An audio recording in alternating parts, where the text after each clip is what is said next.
I am continuing my reading. What I'm doing in this series is to read through the entire standard works of the Church of Jesus Christ of Latter-day Saints. This consists of the Bible, the Book of Mormon, the Doctrine and Covenants, and the Pearl of Great Price. I am reading in a chronological order of events, not according to publication or volume, so I will be skipping around a bit as I move along. Right now, we have just finished out the story of David, concluding his death in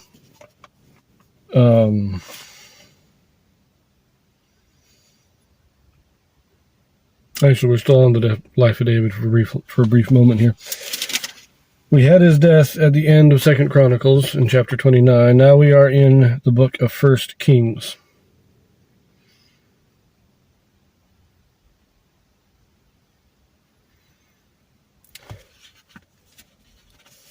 And this is now chapter 2. We read the first chapter of 1 Kings a little while ago. This will be chapter 2. This will finish out David and begin the reign of Solomon. So, chapter 2 of the book of 1 Kings. David charges Solomon to keep the commandments and walk in the ways of the Lord. King David dies, and Solomon reigns. Adonijah and Joab and Shimei are put to death, and Abiathar rejected as high priest. The kingdom is established with Solomon. A lot going on here. We will read this in 2 videos, so we're not going to get too much information right now. Let's see. Oh yeah, this is an extraordinarily long one.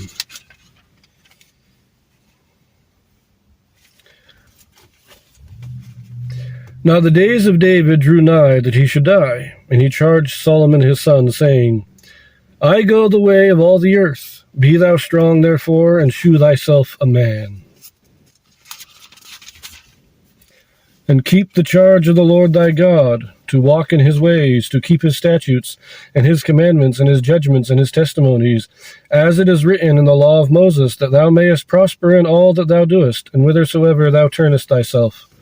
That the Lord may continue his word, which he spake concerning me, saying, If thy children take heed to their way, to walk before me in truth, with all their heart and with all their soul, there shall not fail thee, said he, a man on the throne of Israel.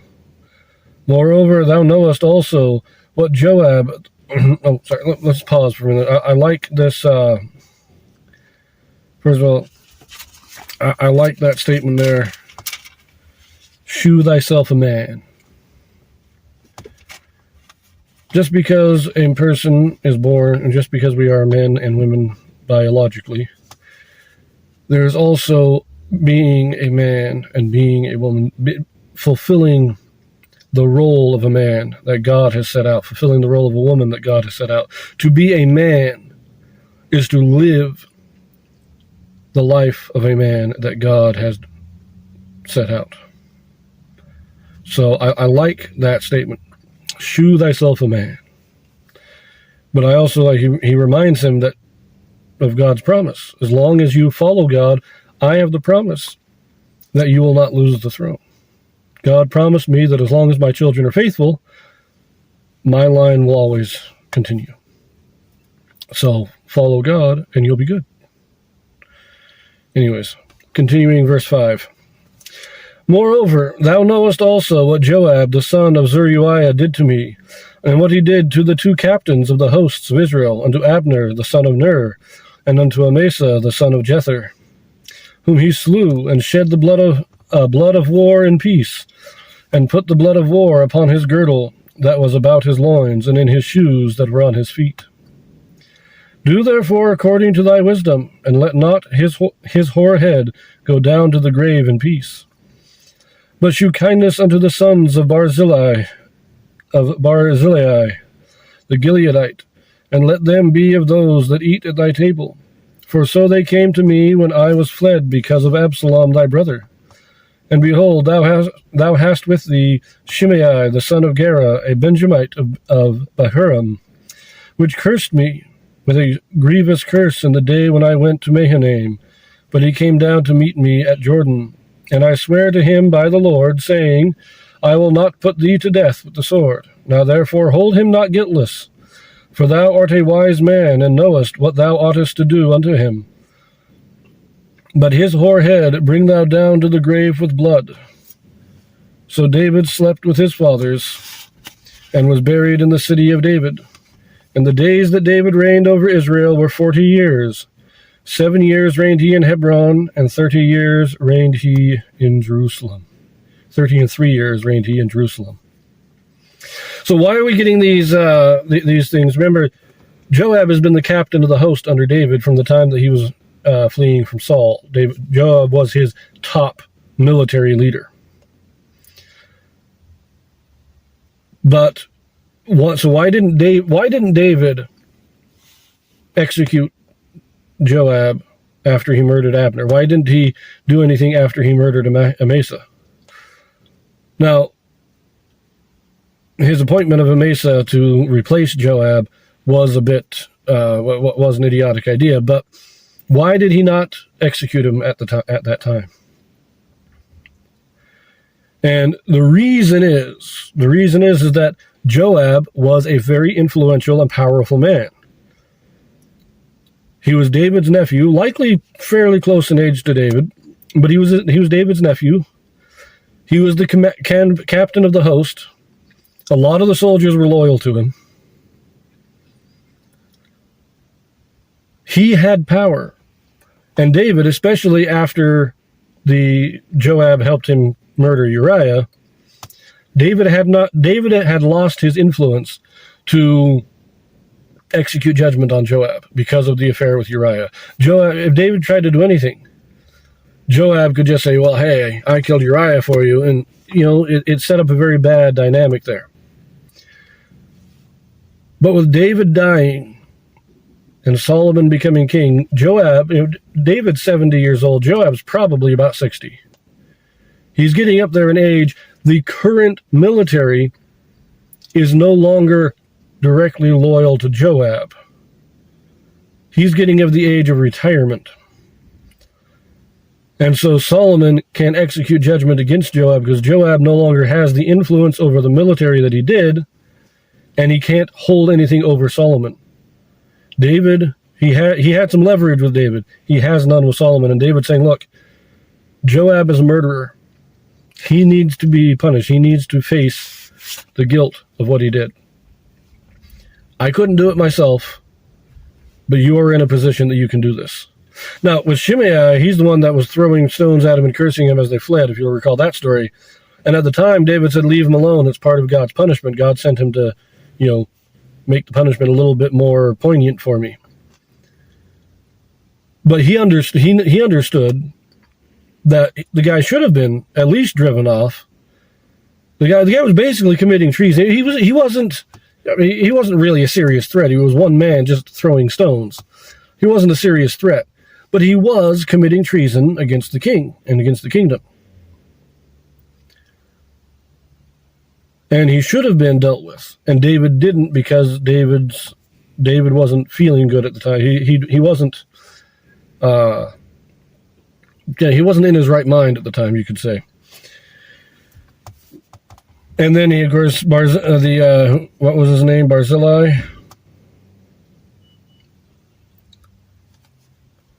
the Gileadite. He was the old man that David wanted to bring back to Jerusalem, but he said, no, I'm too old. I just want to die in my own home. So David's giving these last instructions because he couldn't do anything at the time, but Solomon is in a position to do something. Anyway, it's been rambling too much, so let's go verse 12. Then sat Solomon upon the throne of David his father, and his kingdom was established greatly. And Adonijah, the son of Haggith, came to Bathsheba, the mother of Solomon. And she said, comest thou peaceably? And he said, peaceably. And he said, moreover, I have somewhat to say unto thee. And she said, say on. And he said, thou knowest that the kingdom was mine, and that all Israel set their faces on me that I should reign. Howbeit the kingdom is turned about, and is become my brother's, for it was his from the Lord. And now I ask one petition of thee, deny me not. And she said unto him, say on. And he said, speak, I pray thee, unto Solomon the king, for he will not say nay, he will not say thee nay, that he give me Abishag the Shunammite to wife. And Bathsheba said, well, I will speak for thee unto the king. Now recall, Abishag is a wife of David. She married David in his old age to help him preserve body heat because he wasn't producing any body heat himself. But they didn't sleep together. There was no sexual intercourse between David and Abishag, but she was his wife. And therefore, on his death, she either marries the next king or she goes into the house of widows for all the other concubines. Remember, Absalom went in and slept with all the king's concubines that were left in Jerusalem to solidify his rebellion and show that he was taking over. It was an act of rebellion to do this. And now Adonijah is asking for her as wife. Why Bathsheba agrees to this kind of, in my opinion, shows that Bathsheba wasn't really all that, she wasn't a wise person. She didn't understand the affairs of state. She was probably a good mother, but she didn't understand the affairs of state. Anyways, verse 19. Bathsheba therefore went unto King Solomon to speak unto him for Adonijah, and the king rose up to meet her and bowed himself unto her, and sat down on his throne, and caused a seat to be set for the king's mother. And she sat on his right hand. Then she said, I desire one small petition of thee, I pray thee. Say me not nay. And the king said unto her, Ask on, my mother, for I will not say thee nay. And she said, Let Abishag the Shunammite be given to Adonijah thy brother to wife. And Solomon answered and said unto his mother, And why dost thou ask Abishag the Shunammite for Adonijah? Ask for him the kingdom also, for he is mine elder brother. Even for him, and for Abiathar the priest, and for Joab the son of Zeruiah. Then King Solomon sware by the Lord, saying, God do so to me, and more also, if Adonijah has not spoken this word against his own life. Now therefore, as the Lord liveth, which hath established me, and set me on the throne of David my father, and who hath made me an house as he promised, Adonijah shall be put to death this day. And King Solomon sent by the hand of Benaiah the son of Jehoiada, and he fell upon him that he died. We're going to stop reading there. We'll finish out this chapter in the next video, but a few things. First of all, you'll note, Benaiah the son of Jehoiada, he is one of the mighty men of David. He wasn't of the first three, but he is of the second three.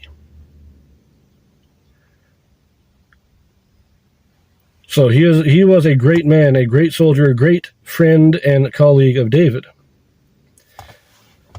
Now, why was this request worthy of death for Adonijah?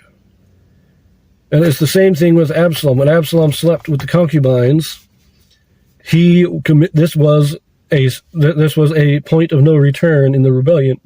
He was declaring that he was now king.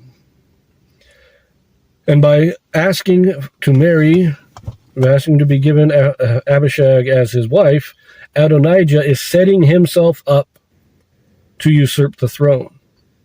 He is the elder brother. If he married one of David's wives, if he was able to, if this request was given, it would be the same as saying that he was the legitimate heir to the throne, that he was king.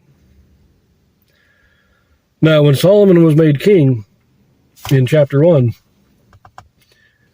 Adonijah came to him and said that, he was kind of scared that Solomon was going to kill him. And Solomon said, look, if you support me, if you don't do anything against me as king, you're good. I have no desire to kill anybody. But Adonijah was trying to be sneaky. He was trying a little subterfuge here to get a foot in the door so that he could claim that he was the rightful heir and thus stir up a rebellion among the people. That's what this was. And therefore it had to be put down. Solomon had to say, no. I told you that if you did nothing against me, and if you supported me fully and did nothing against me, you were safe. But this is an act of treason. This request shows that you are still trying to take the kingdom. And we can't have that. Anyways, we'll finish this chapter out in the next video. See you then.